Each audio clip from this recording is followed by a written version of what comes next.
ഫ്ളാറ്റിൽ നിന്ന് കഞ്ചാവ് പിടികൂടിയ സംഭവത്തോടെ വീണ്ടും വിവാദങ്ങളിൽ നിറഞ്ഞിരുന്നു ഹിരൺദാസ് മുരളി എന്ന റാപ്പർ വേടൻ. വേടനെ അനുകൂലിച്ചും പ്രതികൂലിച്ചും സൈബറിടത്ത് ചർച്ചകൾ നടക്കുമ്പോൾ സോഷ്യൽ മീഡിയ വീണ്ടും കുത്തിപ്പോക്കുന്നത് വുമൺ എഗെയിൻസ്റ്റ് സെക്ഷൽ ഹരാസ്മെന്റ് എന്ന കൂട്ടായ്മ 2021 ജൂണിൽ പങ്കുവച്ച വേടനെതിരെയുള്ള മീറ്റു ആരോപണമായിരുന്നു. മദ്യലഹരിയിൽ ലൈംഗിക ബന്ധത്തിൽ ഏർപ്പെടാൻ നിർബന്ധിച്ചുവെന്നും പീഡിപ്പിച്ചുവെന്നായിരുന്നു ആരോപണം.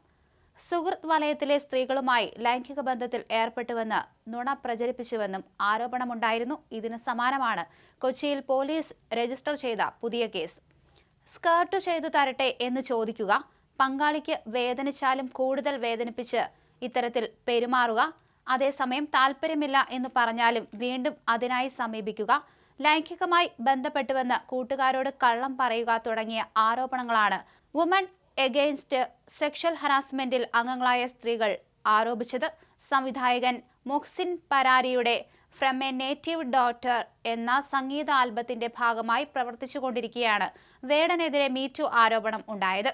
പിന്നാലെ ആൽബത്തിന്റെ പ്രവർത്തനങ്ങൾ നിർത്തിവെക്കുകയായിരുന്നുവെന്ന് മുഹ്സിൻ പരാരി അറിയിക്കുകയും ചെയ്തു. ഇതിനിടെ കേരളീയം മാസികയിൽ വേടൻ പീഡിപ്പിച്ച പെൺകുട്ടിയുടെ അഭിമുഖമെത്തി.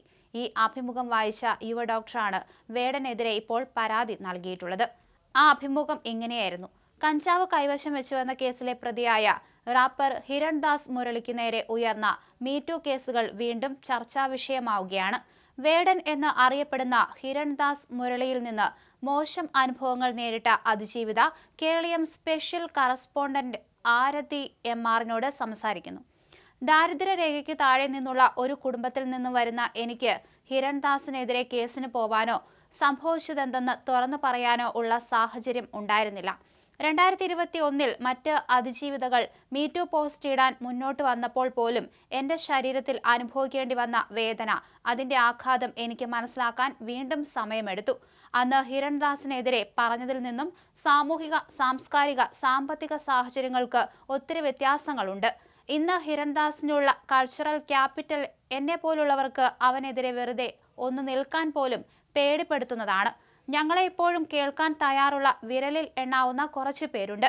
ഞങ്ങൾക്ക് മുഖവും പേരുമില്ലാത്തതിനാൽ ഒരു പരിധിക്കപ്പുറം അവരും നിസ്സഹായരാണെന്ന് ഞാൻ മനസ്സിലാക്കുന്നുണ്ട്. ഹിരൺദാസ് മുരളി എന്ന വേടൻ ഇതുവരെ ഞങ്ങളോട് മാപ്പു ചോദിച്ചിട്ടില്ല. ബന്ധമുണ്ടാകുമ്പോൾ ശാരീരികവും മാനസികവുമായ ഉപദ്രവങ്ങളും പീഡനങ്ങളും നേരിടേണ്ടി വന്ന ഞങ്ങൾ അല്ലേ അവന് മാപ്പു കൊടുക്കണോ, അവനത് അർഹിക്കുന്നുണ്ടോ എന്നൊക്കെ തീരുമാനിക്കേണ്ടത്. ഇതുവരെ ഹിരൺദാസ് മുരളി അയാൾ ചെയ്ത ഒരുപാട് വൃത്തികേടുകൾക്ക് പോലും അക്കൗണ്ടബിലിറ്റി എടുക്കാനോ ഞങ്ങളോട് മാപ്പ് ചോദിക്കാനോ തയ്യാറായിട്ടില്ല.